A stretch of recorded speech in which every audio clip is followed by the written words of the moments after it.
Hujan yang mengguyur ibu kota akhir pekan lalu mengakibatkan sejumlah kawasan terendam banjir dan tidak terkecuali kawasan elit ibu kota Kemang.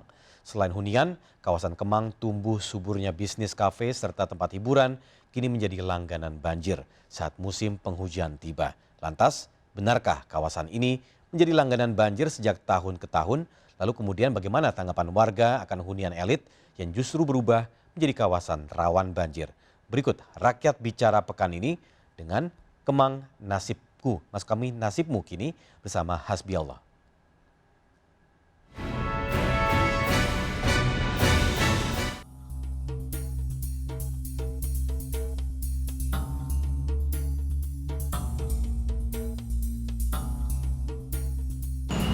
Kawasan Kemang Jakarta Selatan, siapa yang tidak mengenalnya? Tempat kawasan elit ini menjadi salah satu hunian para ekspatriat.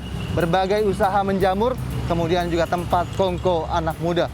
Namun, Kemang menjadi langganan banjir di tiap tahunnya. Bahkan mereka yang tinggal di Kemang cukup khawatir ketika intensitas hujan cukup tinggi di Jakarta. Dan tentunya menjadi momok bagi mereka. Lantas apa kata mereka? Dan bagaimana gambaran Kemang di tiap tahunnya ketika banjir?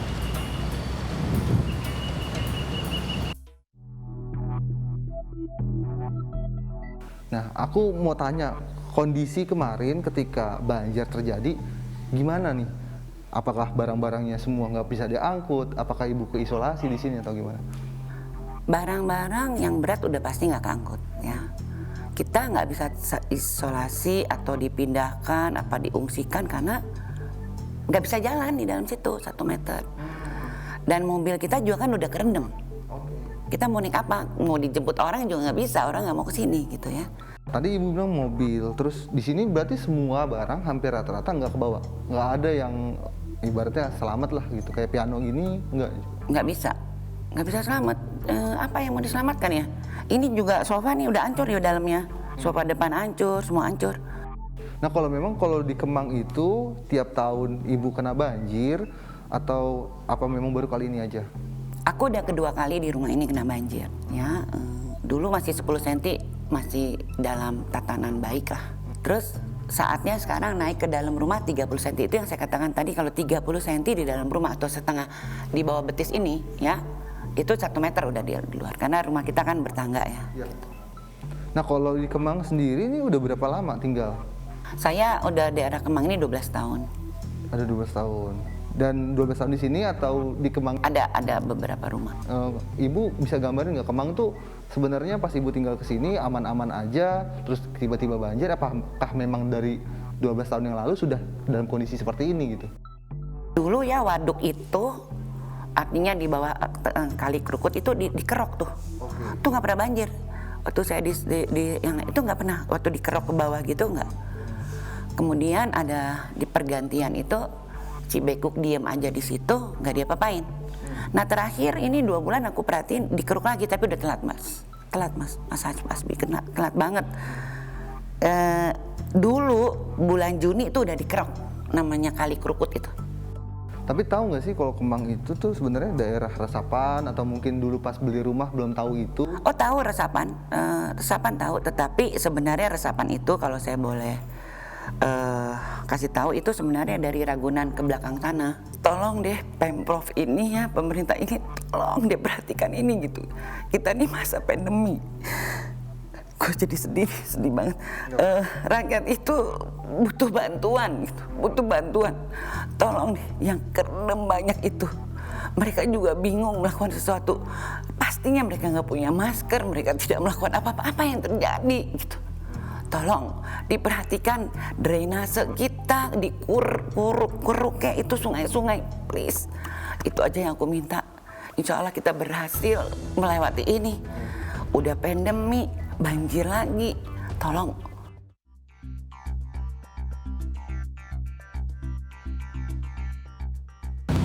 Wilayah Kemang Jakarta Selatan menjadi salah satu wilayah langganan banjir, apalagi ketika intensitas hujan yang cukup tinggi.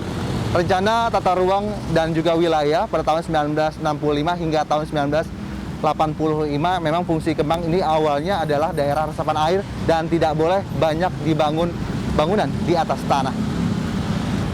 Di kawasan Kemang juga bermunculan berbagai hunian dengan standar ekspatriat dan berbagai bisnis baik itu jasa maupun hiburan yang berkembang pesat di kawasan Kemang dan mendapatkan izin secara komersil di tahun 99.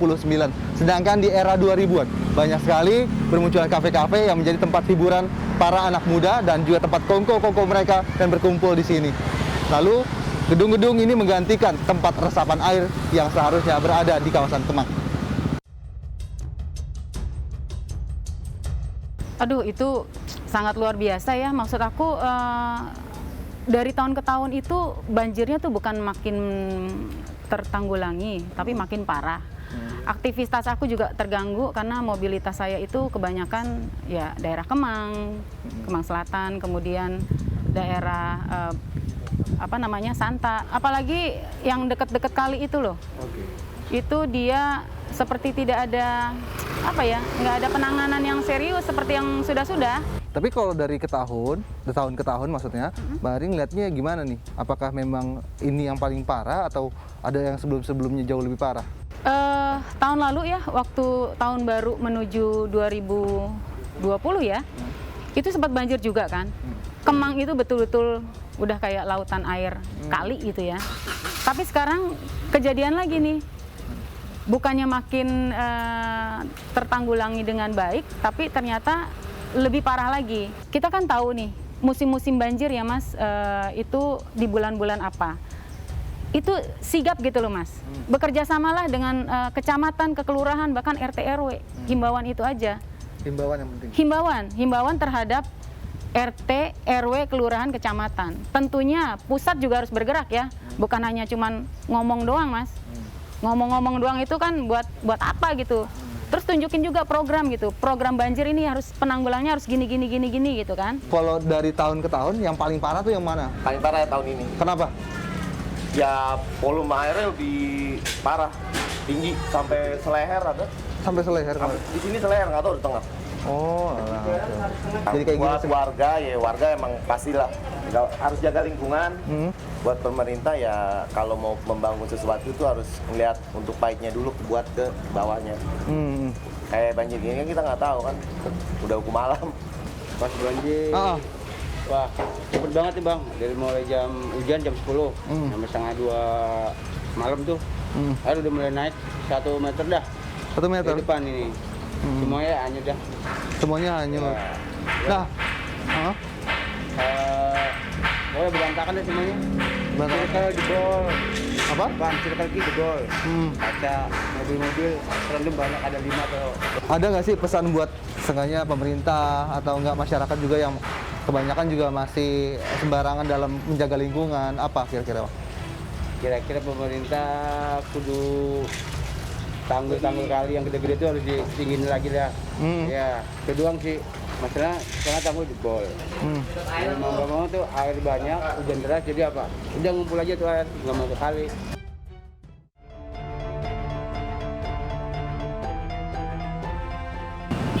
Seharusnya kafe-kafe yang ada di sekitar saya ini adalah tempat pohon-pohon berdiri dan juga menjadi daerah resapan air sehingga banjir tidak akan melanda kawasan Kemang. Namun kini sudah terlanjur, maka yang terpenting adalah solusi nyata dari pemerintah dengan bantuan masyarakat agar bisa banjir tertangani dan teratasi. Demikian Rakyat Bicara pekan ini bersama saya Hasbiollah dan juga juru kamera Faisal serta Jimmy Yasin. Sampai jumpa pekan depan.